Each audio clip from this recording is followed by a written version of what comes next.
What's up, everybody on YouTube? I'm Owen H. Welcome to another episode of What's It Worth, where I'm going to be reviewing my second Christmas present, Deadpool and Wolverine.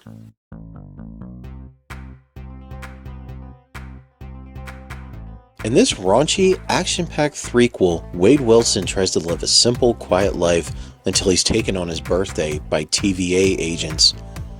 In the office of the Time Variance Authority, Wade is offered a place in the secret timeline among the Avengers, but it comes with a cost as he discovers that his universe and the 9 people he can't live without will be wiped out in 3 days. This propels Deadpool to enlist a disgraced Wolverine to help him save his world from annihilation. But they both must overcome several obstacles, including Charles Xavier's evil twin, Cassandra Nova. Now, I'm not completely caught up with all the Marvel films after Avengers Endgame and Spider-Man Far From Home, but I've seen a small handful where it's like, some are okay, but there's a couple of them I hated to death. But Deadpool and Wolverine is by far probably the best one of the multiverse movies that I've seen so far. I mean, the action was awesome. The comedy was laugh out loud, raunchy, funny as hell, which I'm glad that they kept Deadpool like super R-rated. And not only was Deadpool kept just the way he was, but it also marks Hugh Jackman's return as Wolverine, which I went, thank God he's come back. I mean, I didn't even think he was going to come back, and it's just, people kept waiting, like, when is he coming back as Wolverine? And you know what? 7 years after Logan, the wait was absolutely worth it. And another thing is the storyline of this movie is a lot better than I thought it was going to be. I mean, true, you could tell the film was kind of rewritten, but it was polished in a way where the story made sense. And I think of the multiverse chapters, I like this movie better than Doctor Strange Into the Multiverse of Madness.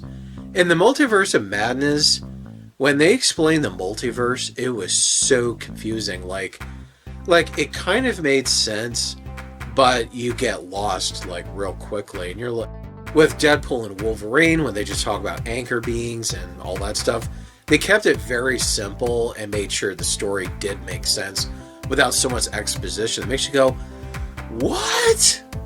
Now, this video does contain spoilers, so if you don't want any surprises ruined, just click off the video. But if you want to see what the movie has to offer, stay tuned. Now, this movie is filled to the brim with Easter eggs, cameos, references from not only the mainstream Marvel Cinematic Universe that started with Iron Man up to now, but it also references other Marvel films that were made way before Iron Man was even thought of being turned into a movie, dating back to X-Men and Blade and all that stuff. Now, the one thing that really made this movie the best that I've seen so far were the epic returns of Jennifer Garner as Elektra, Wesley Snipes as Blade, and Daphne Keane as Laura from Logan. Oh, and I almost forgot to mention Chris Evans not only appears as Captain America in like the playback footage, but he also reprises his role as Johnny Storm, aka the Human Torch, from the first 2 Fantastic Four movies. And in this film, he was funny. I mean, it was like how they wrote him in this movie, I like it. And also, they also bring in Channing Tatum as Gambit. Now, you're wondering, why didn't they use the original Gambit? And that's because with this version of Gambit, this was acknowledging the rumor, which I did read in a magazine, that they, back before Fox and Disney partnered up, they were going to do a Gambit spinoff, and Channing Tatum was supposed to play Remy LeBeau. But because Fox adjusted their plans, and then they were partnering up with Disney, and they were buying up the rights, that movie never happened. So with him in this movie, it acknowledges that was actually true. Now with Wesley Snipes back as Blade, I was like, oh my god, this is fucking awesome. You talk about the best love letter for Marvel fans, that was totally it, because Blade is by far not only my favorite Marvel character, but he's like the best vampire character so far that I've grown up on. And just Wesley Snipes coming back, which I didn't think he was going to come back after the whole Blade Trinity deal, but Ryan Reynolds wanted him to come back. It was so awesome. That and Jennifer Garner reprising her role as Elektra after 19 years. It's like, wow. And of course, Daphne Keane coming back as Laura, that was really good. Especially with the fact they actually give her a lighthearted conclusion to her story arc. You know, it was like with hers, it was like, not only does she find her place somewhere in Deadpool's reality, but she gets her father figure back. That it made up for how depressing Logan was. So, thank God for that. And it is possible that maybe, since they did mention this somewhere down the road, that they might do an X-23 spinoff. So it's possible Daphne Keane's career as Laura is just beginning. We can't forget Deadpool's misfortune of running into multiple Wolverines throughout the multiverse. You come across a child-sized Wolverine, a Wolverine without a hand, Old Man Logan on a porch, an eye patch Casino Royale Wolverine, which I don't know what the hell that's about, a crucified Wolverine surrounded by a lot of skulls, Wolverine fighting the Hulk, and of course, the Cavalrine. Yes, Henry Cavill of the DC Universe playing at that Wolverine.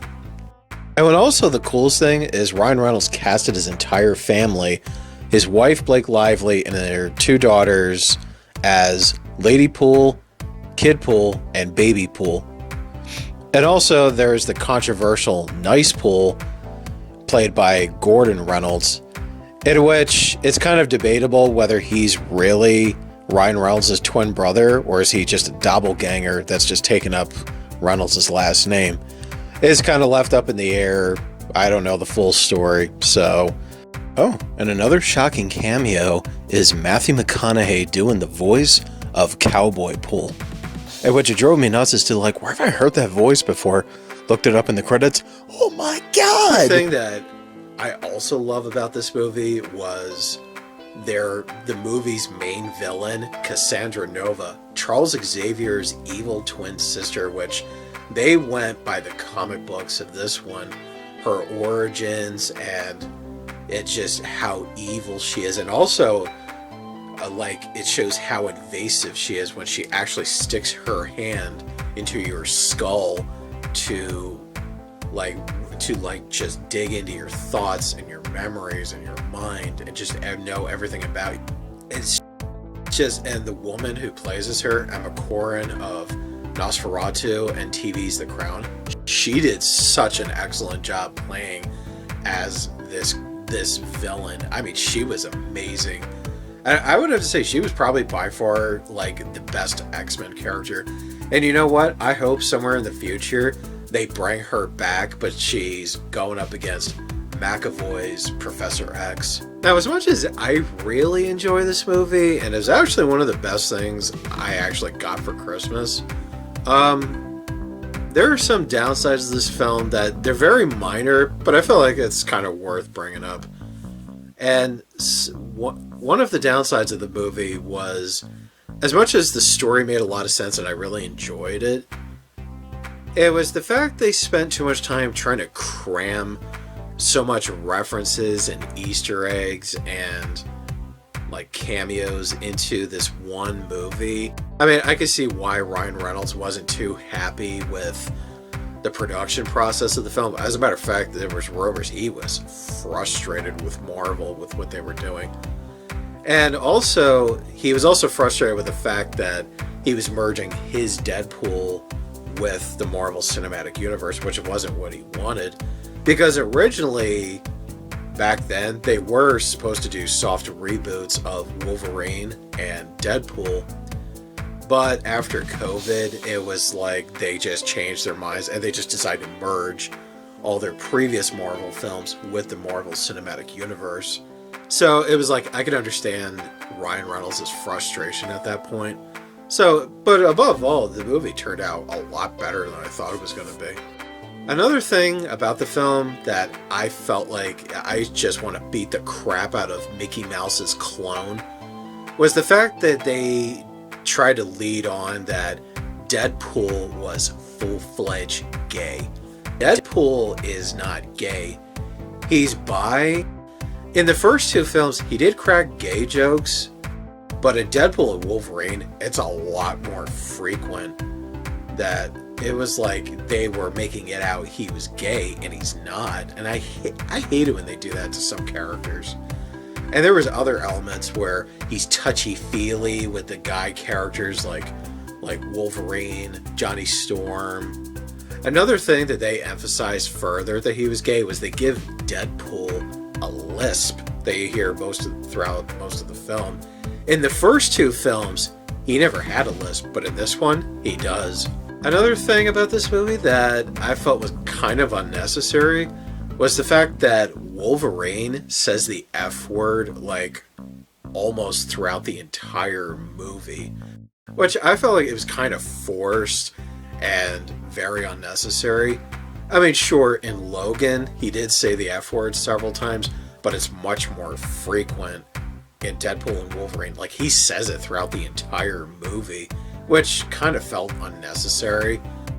The one thing about this movie that makes this just so, like, classic Deadpool was just the raunchy jokes and references that Ryan Reynolds is just throwing at you as the audience. Especially the one thing that just makes your jaw drop with laughter is the amount of testicular brutality that's in this movie. It makes you go, oh my god.